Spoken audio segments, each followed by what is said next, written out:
here we go is right, folks. Welcome to our presentation. My name is Rob Clark, the host of the Lone Gunman podcast. I am also the host or co-host of the Quick Hits podcast that I do with my buddy Doug Campbell, who is actually there in Dallas amongst you today. Of course, he might be down at the taco truck. I think it's close to lunchtime. But I would highly recommend that you put off your lunch just a little bit longer today because you're not going to want to miss this presentation. It is chock full of very new information and fantastic stories that you are not going to want to miss. But I did not come alone. I brought along my secret weapon, my partner in crime, Mr. Joe Borelli. Hello, everyone. My name is Joe Borelli, and I just want to first of all say I am honored to be presenting alongside such legendary researchers whose books line my bookshelf. I have a background in finance. I worked in wealth management for several years, and now I work for a financial tech company doing pattern and data analysis. So essentially my job is I go through vast data sets, look for patterns, errors, anomalies to improve financial algorithms. So I have a unique skill set, and over the course of my JFK journey, I noticed the name of Martin repeatedly popping up in the assassination story. A lot of these Martins' first names started with J, and in a couple cases, middle names. When Rob and I started seriously researching this anomaly, we were amazed to what we stumbled onto, which was the Martin alias. An alias, we believe, that was used by the CIA over the course of decades. And hence, the Martin show was born. That's right, Joe. And when we're talking about the Martin alias, you also have to realize that the Martin surname is also sometimes people's legitimate last name. So when we took a look at the Martin surname, we realized that it's ranks in the number 20th as of the 2010 census. We don't have the data from 63 to give you. But when you see that, it's kind of middle of the road, kind of generic, kind of forgettable. It's not so common, like Smith or Johnson or Williams or Brown, but it's also not so obscure, as to stand out in your mind as being memorable, which is something that you want in an alias. So let's move on to our first J. Martin. Now, we have 30 of them for you today, okay? But for the sake of time, we're not going to be able to go through them all here today with you. We're going to highlight a couple of these for you and give us a brief description and go into more depth for a couple or a few of them here today for this presentation. So like I said, the first one is Jack S. Martin. Everybody knows this guy is famously getting pistol whipped by Guy Bannister and dropping a dime on David Ferry to the FBI early on. His real name is Edward Suggs. He used the Jack S. Martin alias in New Orleans, as well as the Colonel Jack Martin alias in New Orleans. And he also used the John J. Martin and Bishop John Martin aliases in Kentucky, according to the Bishop Christopher Maria Stanley. Yep, and those top four are the aliases that Suggs used. We also, we're not going to mention all of these again, like Rob mentioned. We have John C. Martin, who was the head of security at the International Trade Mart. You have John Martin Jr., the postal worker, worked with Harry Holmes, and he filmed Dealey Plaza film, which a lot of people get mixed up with our next Martin, John T. Martin, who was a student that filmed both Walker's House, pre-assassination, and the street fracas involving Lee Harvey Oswald in New Orleans. Yeah, also mentionable are Johnny, or otherwise known as Juan Martin, who was involved with Sarita Odio, Sylvia Odio's sister, and they offered her arms for her anti-Castro group, Jure. Also, the alias Jean Martin that Pierre Lafitte used in New Orleans. He was the subject of the book Coup in Dallas. And John Martin Thorne, who was Marina's lawyer during her Warren Commission testimony and was introduced to Marina by her babysitter, agent, representative, James Herbert Martin. Yes, we will be getting into him in serious detail shortly. We also have James Wilfred, known as Jim Martin, Ruby's lawyer, and the only survivor of the meeting at Ruby's apartment the night that he shot Oswald on November 24th, 1963. Yep. And next up, we have James Herbert Martin, who we just mentioned, Marina's business manager and agent, which we'll be getting into more later. And Jack W. Martin, who was actually a Secret Service suspect that had an APB put out on him, and actually before Oswald was arrested on 11/22/63. And we just think it's a little odd that they're sending the Secret Service to chase down a Jack Martin in Louisiana before Oswald is arrested. Yeah, within an hour after the assassination. You have a couple DPD cops named Martin that we're not going to go into detail in. Joseph James Martin is another one we wanted to highlight. He was a CIA intelligence assistant from 1950 to 1958 in the Transportation Branch Services Division, worked out of D.C., and there's been a lot of confusion over the years if Joseph James Martin was Jack S. Martin or Suggs, and if he was other Martins, but we were unable to determine that. Next up, we have Roland J. Martin, owner of Martin's Cafe in New Orleans. He managed to cash at least 9 that we know about paychecks of Lee Harvey Oswald from the Riley Coffee Company. Yeah, we have that graphic we'll show to you shortly. Louis J. Martin, who is an alias of Louis McWillie, one of Ruby's closest friends, a notorious mobster, gun runner, and Santo Trafficante associate. And speaking of mafia, why don't you finish off our last Martin, kind of? Rob. Yes, John Martino, former Castro prisoner, mobster, electronics expert, and alleged bagman for the JFK assassination by some dubious sources. Yeah, his book is fascinating and mentions David Morales in 1963, decades before anyone knew his name. But now we will be getting into the first segment, which is Jolly Joe Martin, and I will let Rob take it away. Jolly Joe Martin definitely qualifies as a J. Martin name.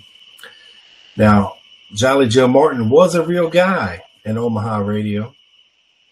And to get to him, I got to him through researching Jack S. Martin. And to do that, I read quite a bit of Joe Mellon's book, A Farewell to Justice. And I came across this crazy story that Thomas Beckham had told about Jolly Joe Martin, and which led me down several rabbit holes of interesting stories. Now, Jolly Joe Martin was passed the baton in 1951 when Johnny Carson left Omaha to go to Hollywood. Martin commanded 53% of the radio audience in the early 1950s. So this guy was a big deal. He did multiple shows daily and on the weekends, and also hosted a television show during the week for little kids who came home from school to eat lunch called Snicker Flickers, where he would do funny dialogue and sound effects to go along with old silent movies. Think Mystery Science Theater 3000, only with silent movies in the 50s. But yeah, odd stuff back then. But he was a very busy guy and very high in demand, very popular. Now, how he comes into the story is that, according to Beckham, Jack Martin ordered him to get the heck out of New Orleans to evade Garrison's subpoena for the grand jury. At this time, Beckham moves back and forth between Nebraska and Iowa. The one person who helps him is a man named Joe Martin, who was a disc jockey at KOWH AM radio in Omaha. This Martin is a mild, unassuming man, a right-wing Republican, who began in radio in the 1940s with Johnny Carson at Omaha's WOW. Although Joe Martin seems to be unconnected and a nobody, he was selected to compose the theme song for the 1964 Republican National Convention. And it made station manager Mike Starr wonder, Joe Martin from lowly Omaha? Now, a lot of employees at KOWH had or have Air Force backgrounds.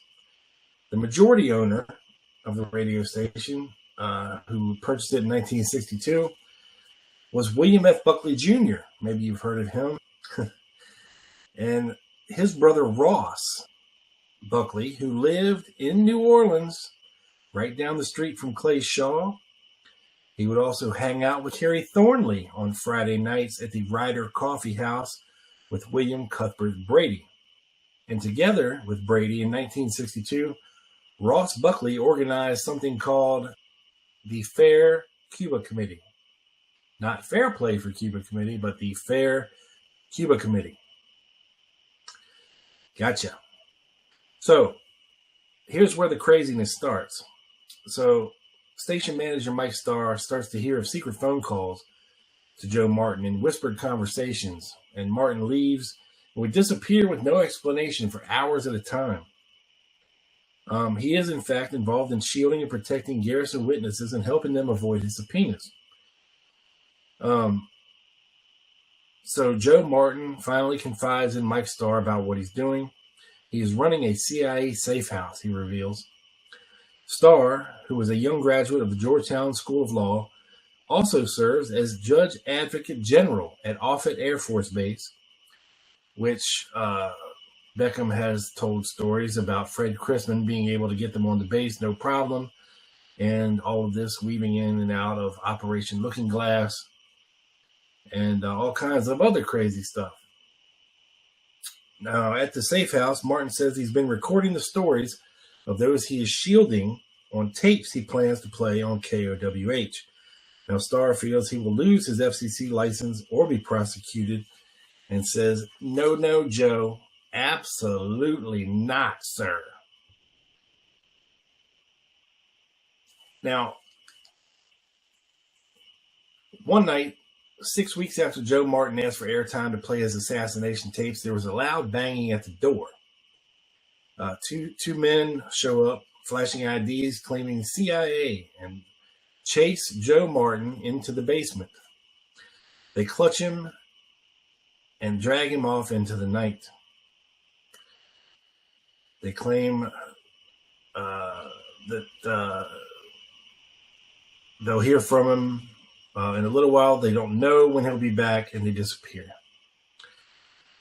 Beckham believes that one of the men must have been Fredley Crispin, because suddenly there he was.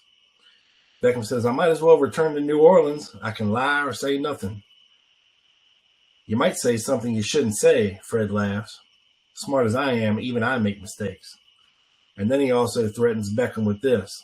If I am subpoenaed as a result of anything you say, I'll kill you.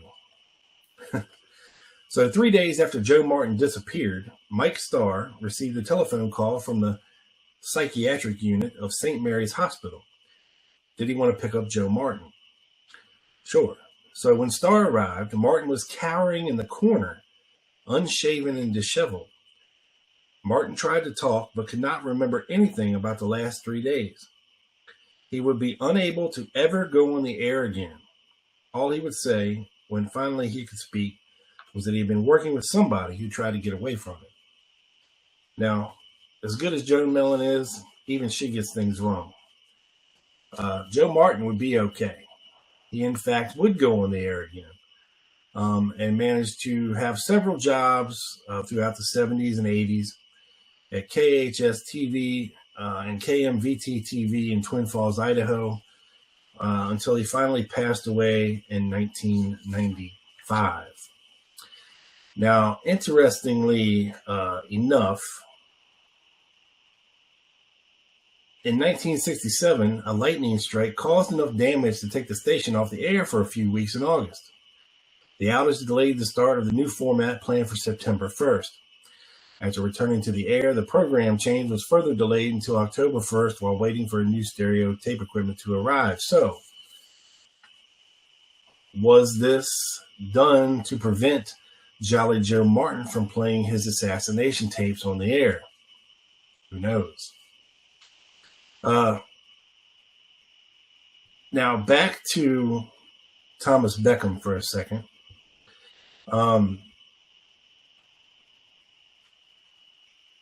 Is he telling the truth? Because for those of you who haven't looked into Thomas Beckham yet, I would highly recommend going back and checking out his HSCA testimony and giving it a read, because it's very interesting.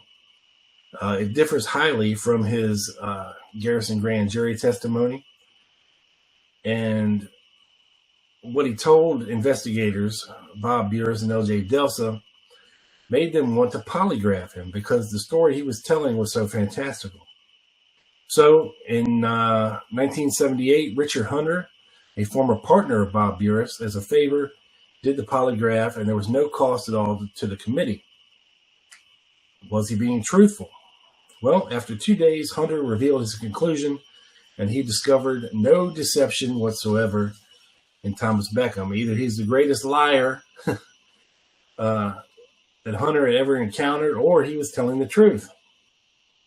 So the next day, they were summoned to Washington by their immediate supervisor, Cliff Fenton. They were charged with conducting an unauthorized polygraph and punished with 2-week administrative suspensions for doing this. The committee constructed an after-the-fact paper authorization of the polygraph so that Burris and Delsa could be reimbursed for their airfares in bringing Beckham to Louisiana. Now, one other interesting little tidbit I came across in the course of researching into Omaha radio, which is, believe me, fascinating. Not really. For a contracted number of weeks in 1962, Bill Dalzell hosted the hour-long Cameo Coffee Club live from the Crossroads Shopping Mall at 10 a.m. It featured interviews, prizes, free coffee, and donuts for shoppers and fashions. Now, I don't have a lot of time to get into Bill Dalzell with you here today, but just know that that is another deep CIA-associated rabbit hole. And some of you might be thinking, Bill Dalzell, you know, he's not a radio DJ. Well, he might not be a radio DJ, but he was involved in the Free Voice of Cuba, a shortwave radio transmission to the people of Cuba. And he was also on the air at WNOE in New Orleans in 1960 and 61. So he did have previous radio experience, so it's not out of the realm of possibility that this guy is the same guy. And that's interesting to me. So let's go back to the slides here. Sorry for the slight delay.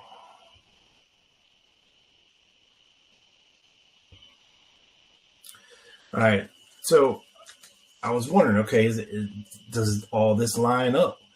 Does Joe Martin line up? Is Mike Starr a real person? You know, because you never know until you look into things. You know, Beckham could be telling this fantastical story. Well, yeah, Mike Starr is a real person. His brother Peter Starr is a real person. William F. Buckley, real person.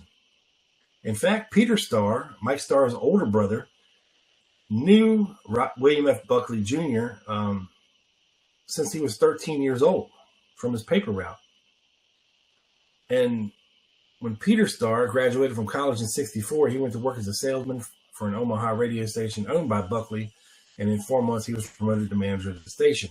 Now, at some point, of course, his younger brother would take over managing the station, and the brothers would form Star Broadcasting Corporation with the help of William F. Buckley, and acquire many more radio stations and grow their little thing.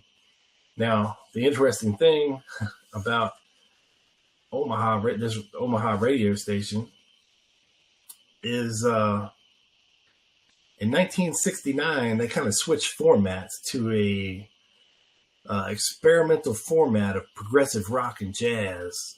And it was a mix of rhythm and blues, traditional blues, international music, hardcore rock, freeform rock. And in 1969, they sponsored the Grateful Dead appearing at the Music Box in Omaha,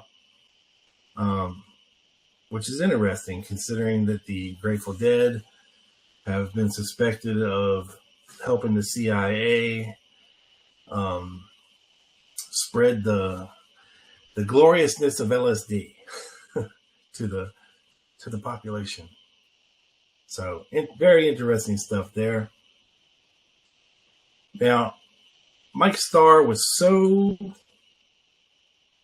pissed off at William F. Buckley Jr., he wrote a book in 2015 called What a Friend We Had in Bill, William F. Buckley Jr., The Rise, Betrayal, and Fall of Star Broadcasting.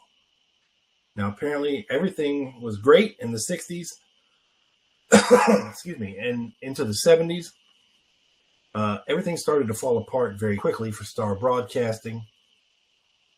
And William F. Buckley screwed over the Starr brothers and basically served them up on a silver platter to the FCC and cost them millions and millions of dollars. And that was the end of Star Broadcasting, folks. To bring this all full circle, I found this little tidbit about Gary Mack. I mean, the name pops out at you. You know, we all know him from the Sixth Floor Museum and as a conspiracy researcher before that. But there was actually a guy who was using the on-air personality name of Gary Mack on KOIL in 1965 and then moved his show to Chicago. Now, a young Larry Dunkel, growing up in the suburbs of Chicago in the mid-1960s, would have likely heard Gary Mack on the air. Now, Gary Mack would go on to change his name to Gary Gears at some point in the mid-60s. But when Larry Dunkel moved to Texas and got involved in radio and television, maybe as an homage to one of his childhood heroes, he named himself Gary Mack. And the rest is history. And that is the story of Jolly Joe Martin. And next up, we have one of my favorite Martins, and that is Mr. James Herbert Martin. And look at this handsome fella here in this image, escorting Marina into the Warren Commission to testify.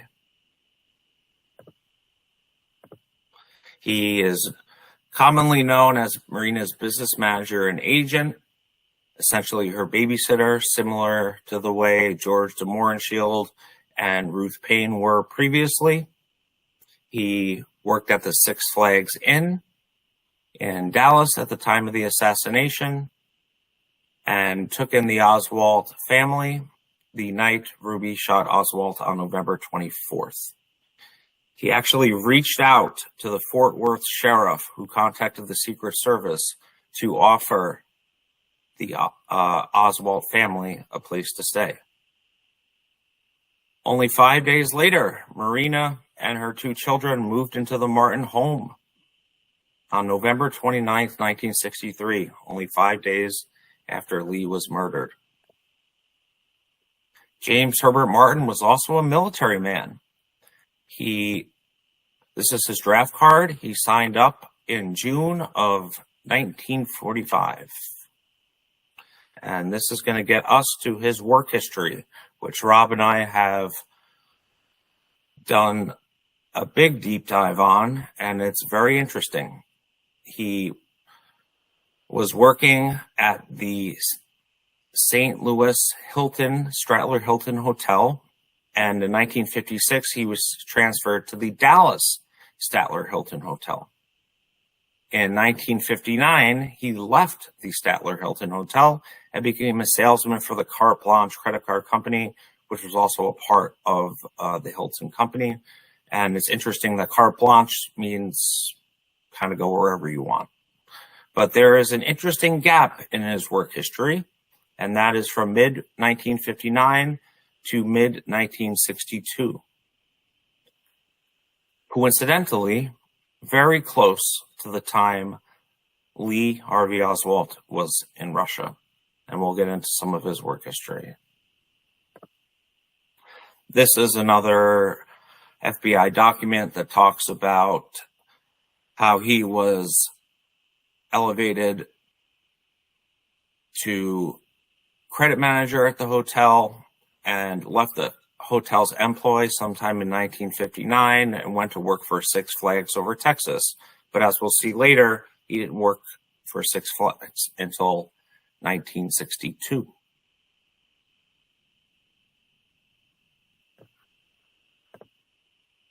This is another FBI document from his colleague who both him and Martin worked at as assistant managers at the Statler Hilton Hotel. Mitchell advised that after Martin left the hotel, he managed the Gay 90s nightclub, and during this period became well acquainted with Jack Ruby. Mr. Mitchell told the FBI this after learning that Marina had moved in with Martin, feeling that it was relevant information. And I agree with Mr. Mitchell there. The Gay 90s Club. Well, James Herbert Martin worked there for less than a month in May of 1963, according to some documents. There was a private nightclub. This was a private nightclub owned by Clay Martin.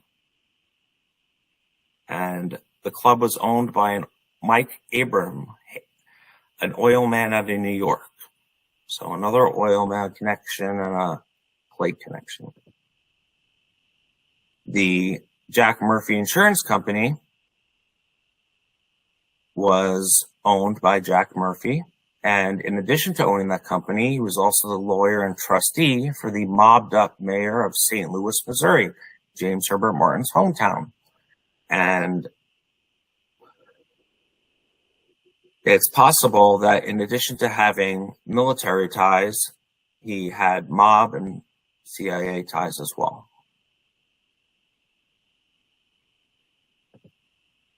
This is another document that states his employment at the Six Flags Inn and the Carte Blanche credit card company. But one thing I want to note here is that Martin's father worked for Bell Telephone in St. Louis, which will become a little more interesting in the next slide, because after Martin took Marina into their home, there was a straight line installed on December 3rd, 1963, to the White House Communications in D.C. That is mind-blowing. And I wonder if his dad, who worked for Bell Telephone, helped possibly install some of those telephones in the house on the 3rd. Now we get to John Martin Thorne, who, as many of you know, was Marina's lawyer during her Warren Commission testimony. He actually applied to be an FBI agent in 1951, but was recommended unfavorably. A paid confidential informant told the FBI that 2 males and 2 females had appeared at a tourist court and had taken about 3 reels of camera and film from the car into the tourist cabin. And that informant believes these persons were showing and possibly making other films. John Thorne comes to the tourist court on average of 2 or 3 times a week. That's a lot. And where did he go exactly? Well, We will tell you shortly. This is jumping back to James Herbert Martin's Warren Commission testimony. And curiously, Chief Justice Earl Warren excused himself from this interview and let Alan Dulles conduct it, and Mr. Rankin, of course. But before leaving, wanted to give his regards to Mr. Thorne, which is interesting and makes you wonder if he knew him.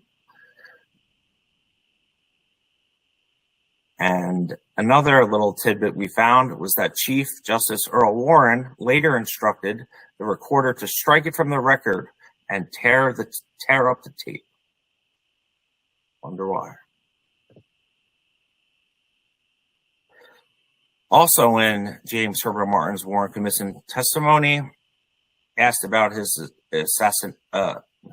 acquaintance with John Martin Thorne, said it was just a passing one.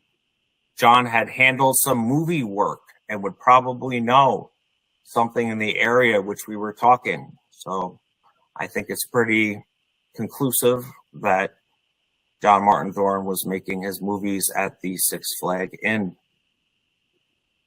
So we are going to jump to Wanda Martin now, the wife of James Herbert Martin. Who is Wanda Martin? She's a very mysterious character, but she's a very generous person, according to James Herbert Martin, because he didn't even ask her if Marina and her 2 infant, loud crying kids could move into their home, which already had 3 kids under the age of 14. So not sure how many of you in the audience out there have wives, but not sure how well that would go over with them. This is DPD memo dated December 2nd, 1963, that states Wanda L. Martin is the former Wanda L. Hobbs of Missouri, which lines up with her meeting James Herbert there, being from the same town. So when Rob and I were about 6 or 8 months into our Martin research, we were browsing the new document releases, and we found a less redacted version of a file on Mrs. James Herbert Martin. And this was a great Easter egg to find, because the first 2 pages of the document are as follows. Yeah, that's right, Joe. So when we're looking at this handwritten note here, it seems to be a letter of recommendation addressed to Lee Wygren, who worked in the Soviet Russian Affairs Division and counterintelligence in the early 60s. And some passages of note in this note, it starts off, this is not your typical wife. And air intercept. Okay. And at the bottom, it appears what we thought was the letter R, but upon further inspection, it appears to be the signature used by Benedetto De Felice, the acting director of personnel of the Central Intelligence Agency in the early 60s. So it's very clear to us that they were definitely familiar with Mrs. James Herbert Martin and recommending her for a job. And as we'll get to in the next document here, exactly what that job entailed. Yes, we will, Rob. And we don't know that this is B. De Felice, but we suspect there is a good chance it could be. This is the last page of the document.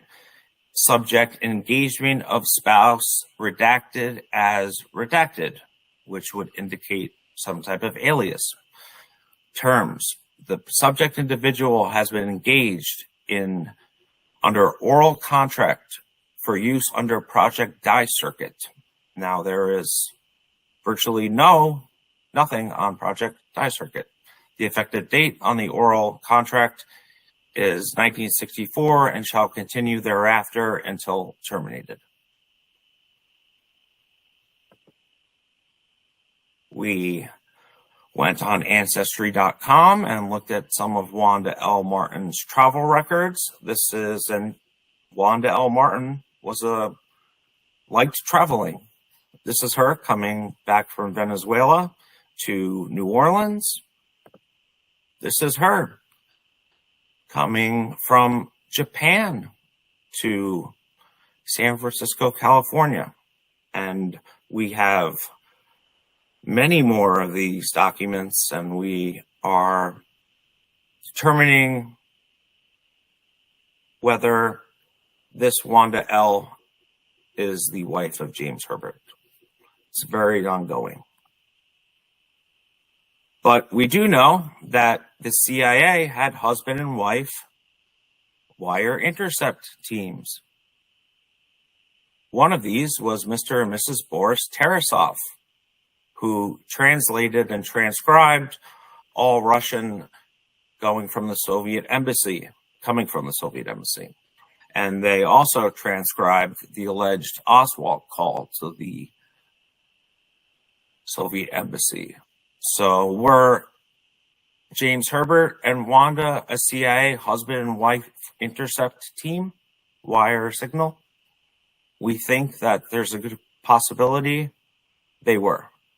And I want to stress the importance of how crucial those 2+ months were before Marina testified, because she was, in fact, the star witness. So having her being watched over and influenced was absolutely crucial to the Warren Commission.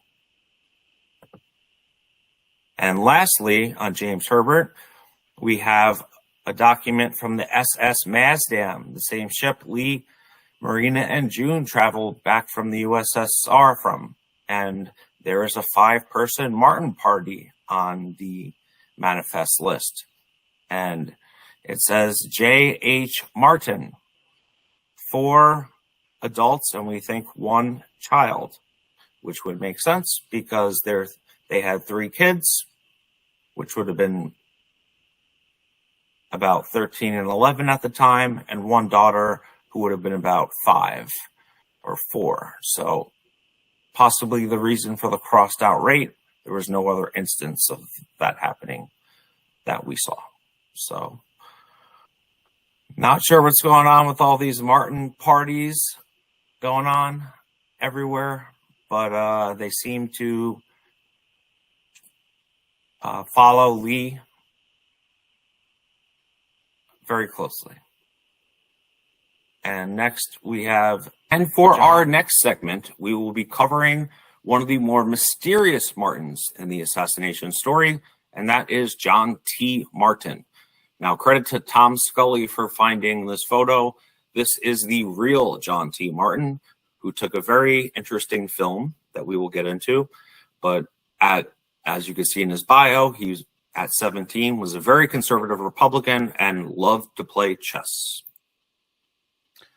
That's right, Joe. So John T. Martin was a Minnesota high school student who was on family vacation in Dallas, and he managed to capture footage of the Walker residence and afterwards the Oswald Street fracas in New Orleans on the same roll of film. We also dispelled many myths surrounding the John T. Martin story, including one that he did not serve under General Walker in Germany, as previously believed, as he was only 17 in 1963 and still in high school. And we found actually no evidence that he ever served in the military. That is correct, Rob. And this slide is, the top is his bio from his 1963 senior Cretan yearbook. As you can see, loved chess, very conservative Republican. And on the bottom is his Minutemen card. And as you can see, his hobbies are chess as well. And also I want you to focus on the microscopy aspect of this, which will come into play right here. Well, this is the John Thomas Martin, not Timmons, not Timothy. And as you'll see with this address, it lines up with his Minutemen card and all other documents relating to him. Graduating in 1967, which lines up with his 63 graduation from Cretin. This is a graphic of the student directory that we found, and he majored in science, literature, and the arts. And because of the microscopy interest, we believe that it is safe to assume he majored in some area of science. The picture on the left is from the University of Minnesota from his time there. And on the right is, of course, the Cretin yearbook. And you can see the similarity and the likeness of both of these photos.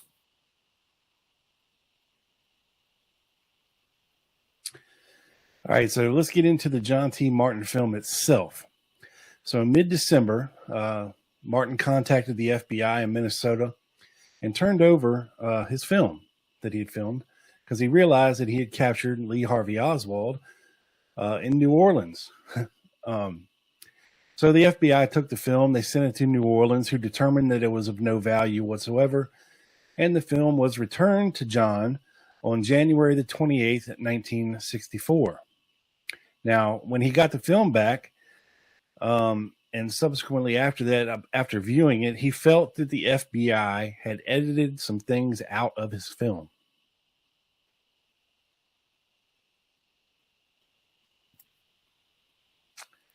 So let's get into the film itself. This is one of the more rare films concerning the assassination in terms of how many copies are out there. So we know, of course, that a copy was returned to John by the FBI in 1964. In 1967, John voluntarily sent a copy to the Garrison investigation. In 1968, Harold Weisberg visited fellow researcher Gary Schoner at the University of Minnesota, where John Martin was going to school. He heard about their talk they were giving about the assassination, and Martin contacted them, and they made a couple more copies, one for Schoner and one for Weisberg. Subsequent to that, John voluntarily gave his film to the House Select Committee on Assassinations in the late 70s, and then ultimately turned his film over to the Sixth Floor Museum in 2007. The slight problem with that is that the copy that the Sixth Floor has was made in 1977 according to the film's date code, which means that somebody at the House Select Committee on Assassinations made a copy of the Martin film and gave Martin back a copy and kept the original. And there is no John T. Martin film in the archives, as there should be. So we have ourselves a little bit of a quandary here, folks. Yes, we do. And the film currently on the Sixth Floor Museum's website is clearly cropped and darkened, edited by our calculations by at least the fourth time. And as you see on the left, that is the current slide or screenshot of the Walker mailbox. And on the right is the Martin Shackelford slide from the 90s. And you can see the difference, as well as this photo concerning the bullet hole in Walker's house, which is barely visible on the sixth floor copy or right now. Obviously darkened and cropped as well as the slides on the Oswald Street fracas with Brignier. The left is also from a Martin Shackelford slide, and the right is a screenshot of the current copy on the Sixth Floor Museum website. You can see the difference in the quality. So clearly edited. That's right, Joe. Now, the Martin film wasn't the only film to show this street fracas in New Orleans on August the 9th. There was also another film made called the Doyle film by young Jim Doyle, a 14-year-old kid who was on a family vacation as well. The interesting thing about the Doyle family is they gave an FBI report very quickly after the assassination, actually 4 days. So on November 27th, they said that they observed two young men who were carrying signs which bore pro-Cuban inscriptions. They had leaflets in their hands, and one of the men wore on his front a yellow or orange-colored sign which bore as part of its inscription the words, "Viva la Fidel." Now, the problem with this eyewitness testimony is that it doesn't appear in either film. Now, interesting to note that the Doyles also believed that after turning their film over to the FBI, that the FBI had edited it as well before it was given back to them. Because in neither film do we see two men. In the arrest record of that day, one man was arrested. So who was this mysterious other person with Oswald, and why do they not want us to know who it was? That is the million-dollar question. So, some other anomalies about the Martin film concern various scenes at Walker's house. This is from John Woods III book, where he describes and goes through all the photos and films and of the assassination. And interesting here, sequence number 3. Inside the house of General Walker, of the house wall damaged from a bullet. Now, that is not currently in the 6th floor museum's version of the Martin film. So that's a problem. It definitely is. And so our working theory is that John Martin was a big fan of Walker and possibly corresponded with him while at Cretan, and on that family trip to Dallas in the summer of 1963, stopped by his, quote, hero's house to say hi.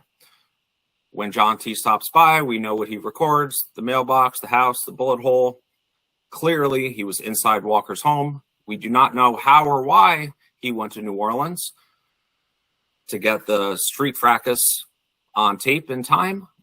So did General Walker tell John T. Martin when in New Orleans to contact someone, maybe someone by the name of Guy Bannister, a fellow far right winger, to get footage of the commie Oswald? I'm sure most of you would agree that catching both these events on video on the same roll of film would be statistically improbable, maybe impossible, or maybe just another coincidence along with the long list of coincidences in the story. So our source at the 6th Floor Museum revealed John Martin gave the video to Gary Mack in 2007 under the condition he never wanted to be contacted. It's also important to note that the General Walker part of the film was never discussed in the community until the 2000s. That's right, Joe. And just to prove that General Walker did have some ties to the extreme right wing and Minutemen and in New Orleans, he was actually there from November 20th, 1963 until the morning of the assassination, the 22nd, when he left New Orleans. And this is according to a Louisiana State Police report of his activities in New Orleans, meeting with people such as Judge Leander Perez, Joseph Newborough, who was an associate of Guy Bannister, and probably Guy Bannister as well. So Walker was no stranger to New Orleans and the extreme right-wing elements there. And just to illustrate some things about the John T. Martin film to you folks, note at the top of the map, Jackson Square. That is the last picture on Martin's film before he films the Oswald street fracas. A commonly held belief in the community is that he heard commotion and rushed over to catch this on film. Now, as you can notice here, and count along with me, 1, 2, 3, 4, 5, 6, 7, 8, possibly 8 or 9 good street blocks before we even get to the Havana Bar on Decatur Street and Casa Roca a couple doors down. That is where Carlos Brinier's store was. And he was kind of right on the corner of Decatur and Canal. So you leave Decatur, make a right on Canal Street, and go down another 3 blocks to where the street fracas actually happened. And there is absolutely no way, unless he has supersonic hearing, that Martin could have heard this commotion going on and rushed over to catch this on film. It seems more like he was maybe directed to go there.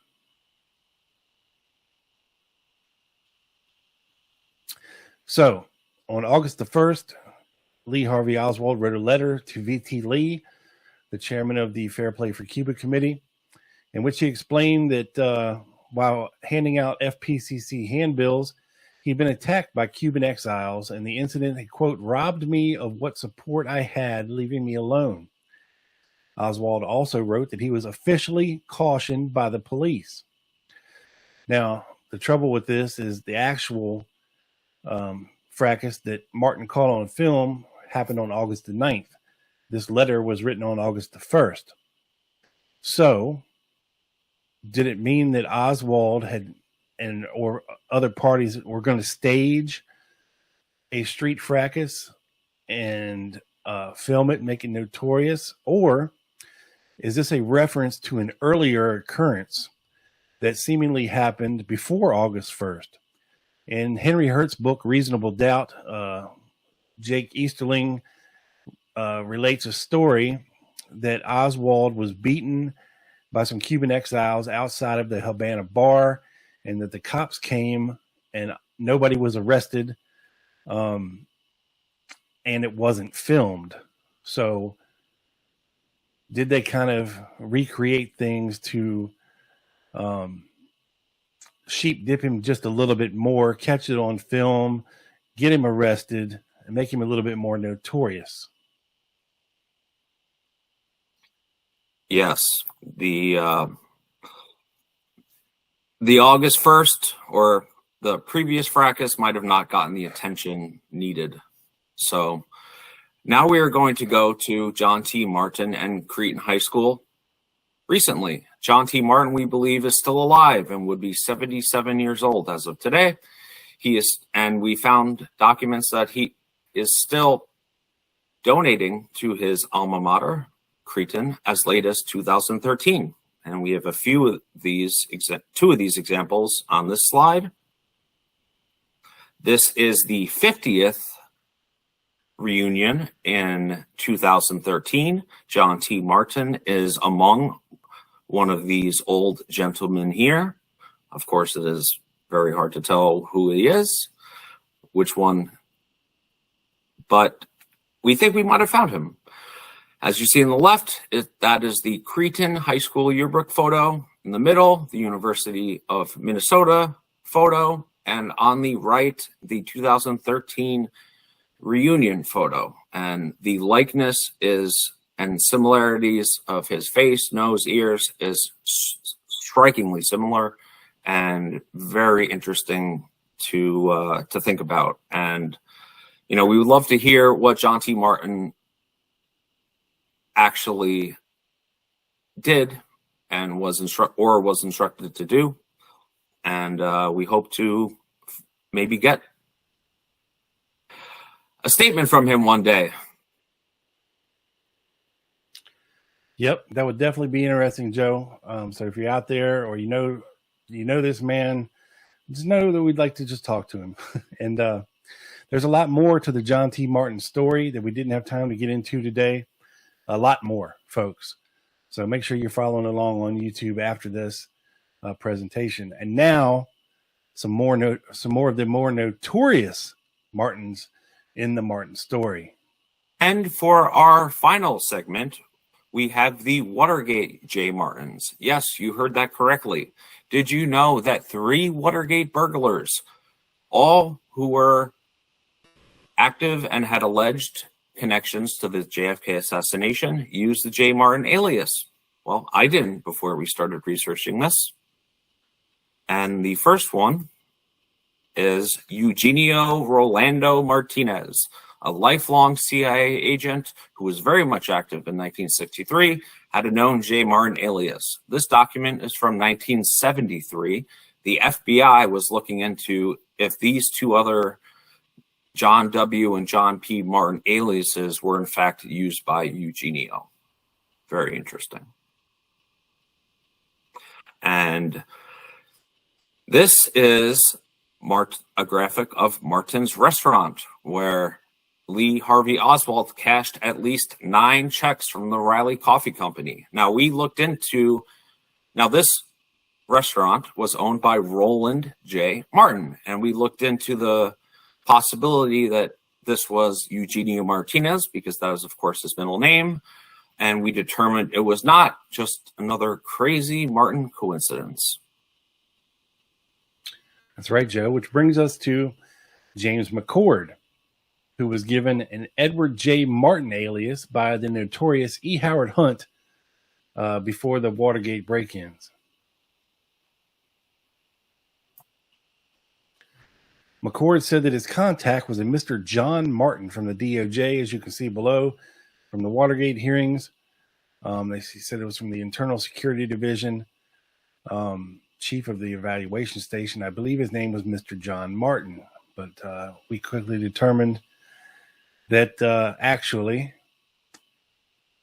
McCord's boss was a Mr. John Martin, and he was not DOJ, but in fact the acting CIA director for a few months before William Colby took over as DCI in September of 1973, as you can see below. Can't make it up. And you also can't talk about the Watergate burglars without mentioning Frank Fiorini Sturgis, who allegedly also had credentials in the name of Mr. Martin. And this is also from the Watergate hearings. Yep. And some other just random crazy Martin and coincidences we found were that Oswald's mother, Marguerite, worked at Martin's department store in Brooklyn in 1955 when they were living in New York. And of course, the bottom graphic there, John T. Martin, of course, that name just stood out to me.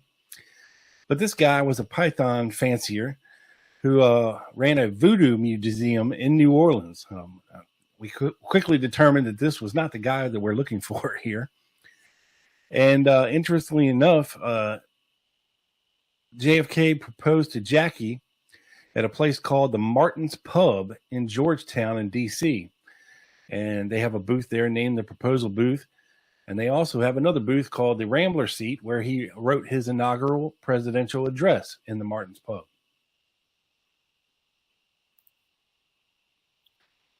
Which brings us to coincidence. To sum up our presentation here today, we were looking for a very powerful quote, and we found one from New York Times bestselling author Richard Paul Evans, and it goes like this. Sometimes a coincidence is no coincidence at all, but a purposeful action in disguise.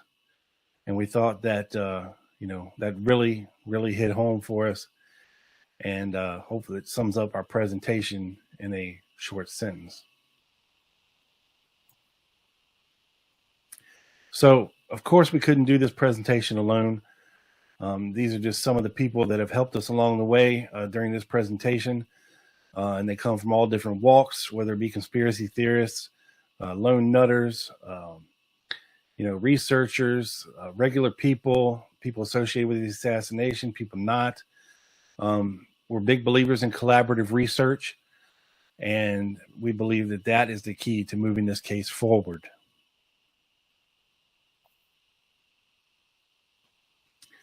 In conclusion, we did not have time to get into a lot of the detailed stuff that we wanted to here today for the sake of time of the presentation, but we're going to be doing an extended series on YouTube in live video form moving forward here after the Lancer presentation. So make sure to head over to YouTube and subscribe. You can scan this QR code here on the screen now, or go to youtube.com/The Lone Gunman Podcast. Subscribe and hit the bell to get notified when we go live so you don't miss a thing.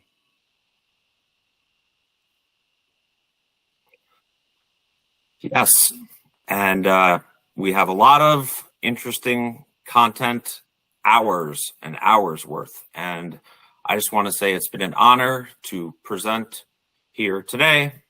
And I hope you enjoyed our presentation.